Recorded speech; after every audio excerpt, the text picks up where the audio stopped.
The tall man in a black suit, Alexander Smith, approached with a casual, cold smile, his eyes icy. Trying to escape, huh? He stood right in front of me, looking down with a gaze devoid of any warmth. I had died while gathering herbs and then transmigrated into a novel, becoming the substitute bride for my stepmother's daughter. The plot was at the wedding day, and I had found a chance to escape. My own sister had betrayed me to Alexander Smith, who would never tolerate betrayal. Take her back and place her in the pear pavilion. The pear pavilion was where Alexander Smith ended his life in the original story. My fate had to change. Just as the bodyguards approached, a sudden ding sounded in my mind. Welcome, host, to the life-saving system. Complete tasks to accumulate life points. Enough points will allow you to return to your original world and be reborn. A mechanical but cute boyish voice. Before I could ask more, the system issued a task. Side task. Hug the male lead to dispel the anger from the runaway wedding. Success will earn 1 life point. Failure will result in immediate termination. Time limit, 10 seconds. 10, 9, 8. I didn't have time to think. I went for it. Alexander Smith was stunned. Did he just hear something? Go for it? The next second, I hugged his waist tightly. Husband, I was wrong. Don't be angry. Let's go back and have the wedding again. Task successful. Host earns 1 life point. Keep it up. I still held on to Alexander's lean and strong waist tightly, feeling his abs. Probably 8-pack. What do you mean? Husband, please forgive me this once. I just had a bit of pre-wedding jitters, not targeting you specifically. The moment I saw you, everything was fine. Oh. From today on, I will strive to be a good Mrs. Smith, to be your good wife, as long as you forgive me. My clear eyes shone like stars, incredibly bright. Alexander Smith was momentarily dazed. Are you sure you want to marry me and won't run away again? Absolutely not. I want to be with you forever. Since you promise, I'll give you a chance. Husband, you're the best. My tone was sweet and soft, like jelly. I called out to the system in my mind. System, I think I've temporarily fooled this man. What should I do next? Alexander Smith raised an eyebrow. A storm was brewing in his eyes. Man, if he guessed correctly, he had just heard my inner thoughts. Take her back to the pear pavilion. No one is allowed to see her without my orders. Before I could react, I was shoved into a car and taken to my exclusive prison. The white European-style building stood next to the 4-story main building. I was locked on the 3rd floor. System, are you there? What's going on now? Report to the host. Due to the complex nature of the antagonist's character, the system cannot provide a complete analysis. It can only rely on plot deduction. You're useless. I stepped into the spacious bedroom. So, what's my ultimate goal here? Save the antagonist, male lead, from ending his life. He's the biggest antagonist in the book. Why should I save him? Alexander's dark eyes seemed to have the power to destroy the world. Alexander Smith, though the richest man in Dragon City, didn't have many good years. He was switched at birth, meant to be a wealthy young master, but raised in the nanny's home, suffering greatly. When he grew up, he uncovered the truth about his identity and took over the Smith family with his own abilities, becoming the richest man in Dragon City. The nanny and the fake son were sent to a remote, desolate place abroad, never to return. Later, the male lead returned, and they fought fiercely. He has looks, money, and power. Why would he be so troubled by past grudges? Bankruptcy, car accident, broken leg, betrayal, and then ending his life. Such a handsome guy gone just like that. What a tragedy. Exhausted, I drifted off to sleep. Alexander's dark eyes stared at the door. For the first time, he had a thought other than revenge. When I woke up, I casually named the system Lex. I initially wanted to call it Bob, but the system disdained that name. Considering I had to get along with the system in the future, I compromised. Host, please find a way to start the mission as soon as possible. When the target's despair level reaches 0, you can return to your original world. I responded lightly, "Don't worry, I'm a renowned healer in my village. There's no patient I can't cure." And how does that relate to completing your mission? It doesn't. I was just saying. It seemed to have bonded with an unreliable host. According to the plot, Alexander Smith's company would face a stock crash tomorrow because his new wife would run away. My eyes lit up, and I rushed to the door, crying pitifully. "Someone, please help. I can't be locked up here. I'm carrying Alexander's child." The guards at the door, wow. Big gossip. Alexander arrived late. He had changed into casual clothes, but he still looked tall and imposing, his features cold and stern. His gaze swept over everyone, making their legs weak. What did she say? The head guard swallowed hard and spoke with a resolve to face death. "She said she's carrying your child and can't be left alone in the room." Oh. A cold smile briefly appeared on his lips. "Open the door." My eyes were red, and as soon as I saw Alexander, tears fell perfectly timed. "Honey, did I do something wrong? Why did you lock me up? I'm so scared." My soft, gentle cries were deliberately subdued, sounding more like a kitten's mewling than annoying. Alexander watched my performance, his deep voice echoing in the hallway. "I heard from the guards that you're carrying my child. Did you take advantage of me while I was unaware?" The guards, This gossip is getting juicier. I didn't expect him to expose me in front of so many people. Biting my lip, I looked at him with tearful eyes. "I'm sorry, but you never come to see me, so I had to say that." "I don't like liars." I cried even more pitifully. "But I'm your new wife. We have so many things to do together after getting married. How can I help you if I'm locked up here?" "So, you really intend to be Mrs. Smith?" I nodded vigorously. "Of course. I promise to be a good wife and not hold you back." "But what if you run away again?"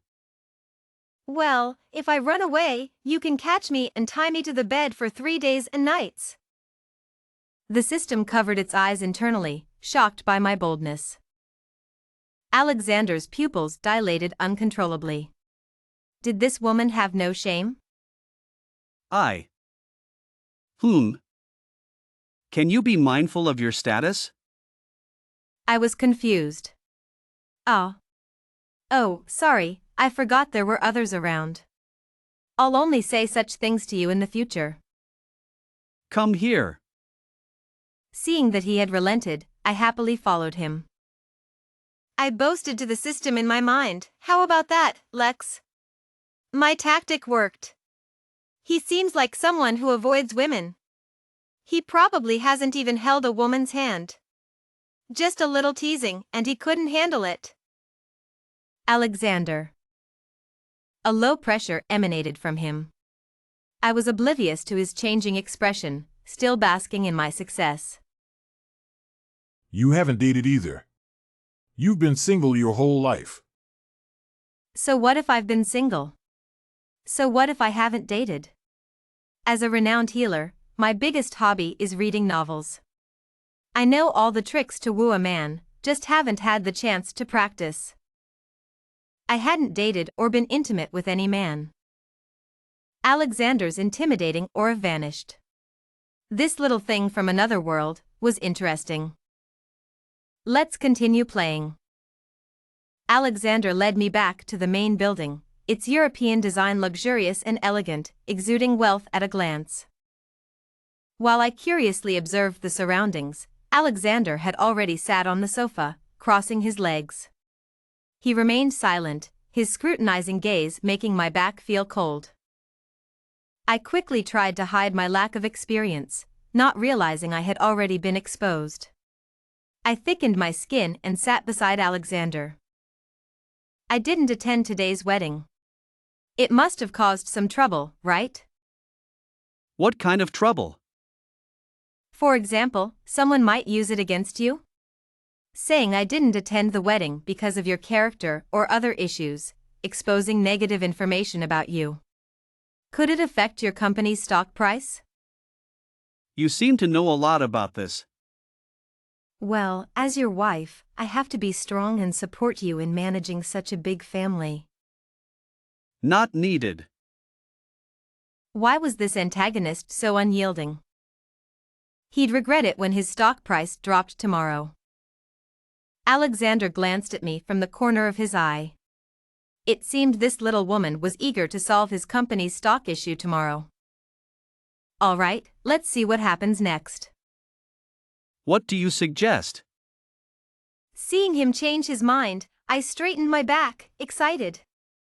I have a perfect plan. As I watched the readership of my public account article soar, I couldn't help but boast to Alexander Smith. Honey, this way I have a reason for not showing up at the wedding, and it can be explained. The stock market should be fine when it opens tomorrow, right? Alexander's ears twitched. My voice was soft and sweet, as clear as spring water. When I called him honey in that gentle tone, it sounded like I was being coquettish.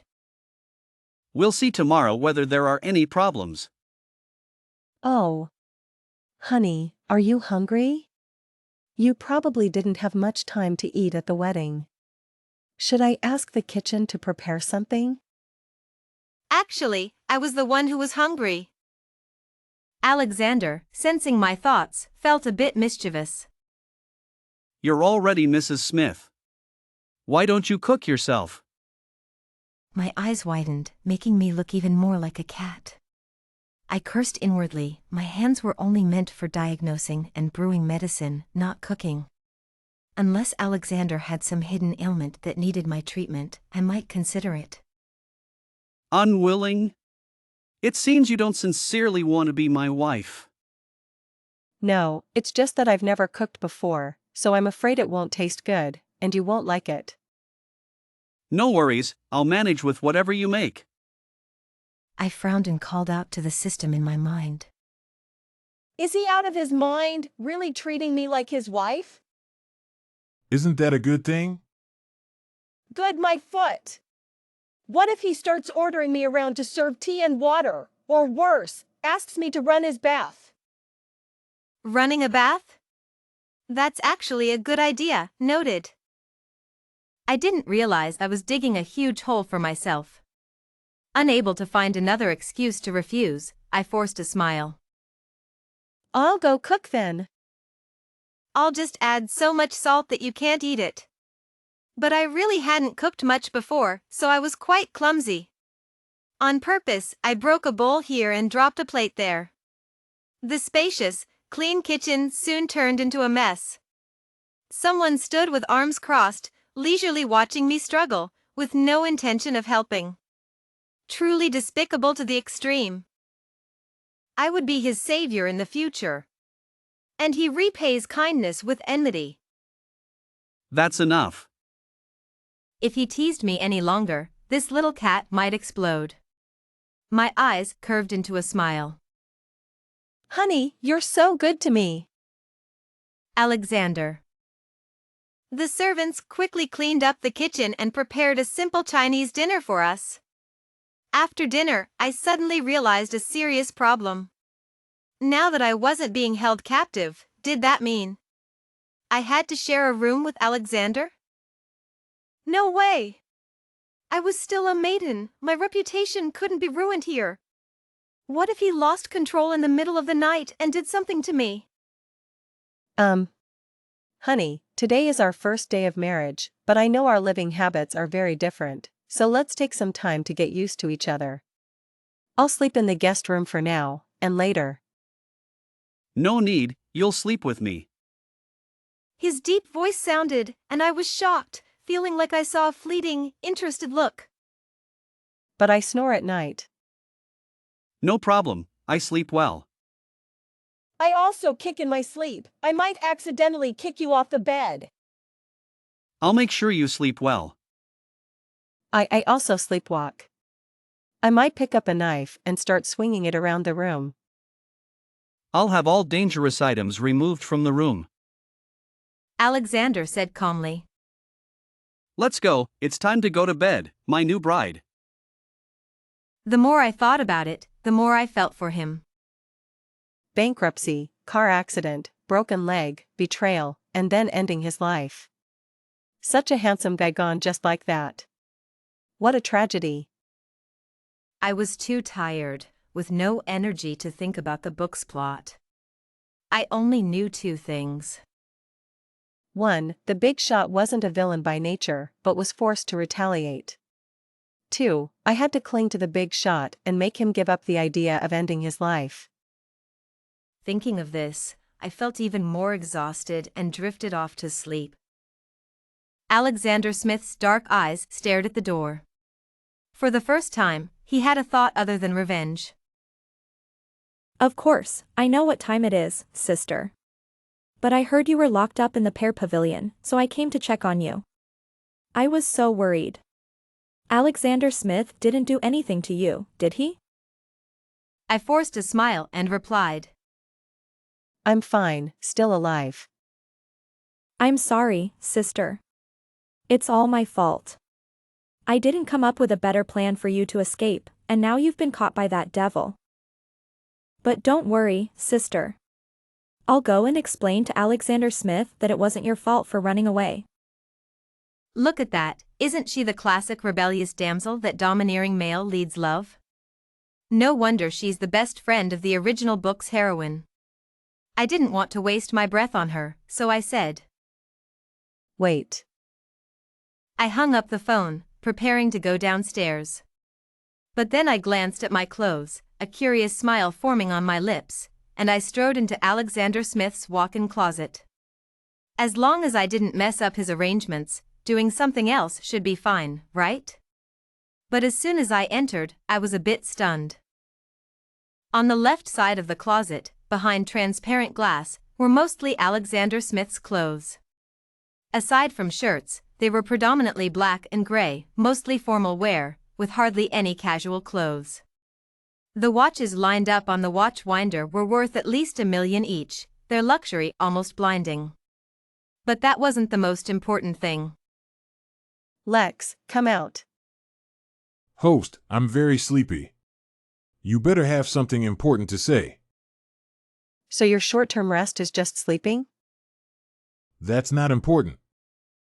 Alright, let's talk about what's important.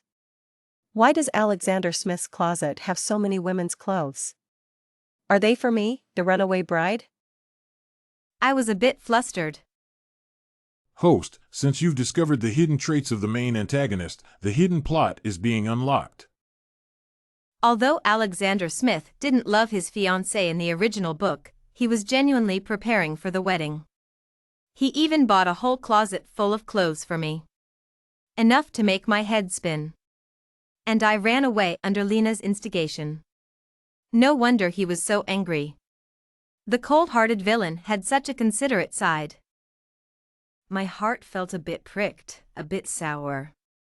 Suddenly, a noise from the bathroom startled me. I quickly opened the glass door on the left, grabbed one of Alexander Smith's shirts, hastily put it on, and ran out. The bathroom door opened. Amidst the steam, the man's sharp features were even more pronounced as he quietly watched the figure slipping away. His gaze caught the sight of those long, slender legs under the shirt, straight and well-proportioned. Alexander Smith's hand, which was drying his hair with a towel, froze. He thought, maybe he had soaked in the bath too long, feeling a bit parched. Lena Jenkins was certain I was locked in the pair pavilion. She wasn't here to see me, but to take the opportunity to complain to the Evans family. Please, let me see Mr. Evans. I really have something important to tell him. I'm sorry, without the master's permission, no outsiders are allowed into the Evans residence. But this concerns the child I'm carrying. Mr. Evans would definitely want to know. The more I thought about it, the more I felt for him. Bankruptcy, car accident, broken leg, betrayal, and then ending his life. Such a handsome guy gone just like that. What a tragedy. I was too tired, with no energy to think about the book's plot. I only knew two things. 1. The big shot wasn't a villain by nature but was forced to retaliate. 2. I had to cling to the big shot and make him give up the idea of ending his life. Thinking of this, I felt even more exhausted and drifted off to sleep. Alexander Smith's dark eyes stared at the door. For the first time, he had a thought other than revenge. The more I thought about it, the more I felt for him. Bankruptcy, car accident, broken leg, betrayal, and then ending his life. Such a handsome guy gone just like that. What a tragedy. I was too exhausted to ponder the plot of the book. I only knew two things. 1. The big shot wasn't a villain by nature but was forced to retaliate. 2. I had to cling to the big shot and make him give up the idea of ending his life. Thinking of this, I felt even more exhausted and drifted off to sleep. Alexander Smith's dark eyes stared at the door. For the first time, he had a thought other than revenge.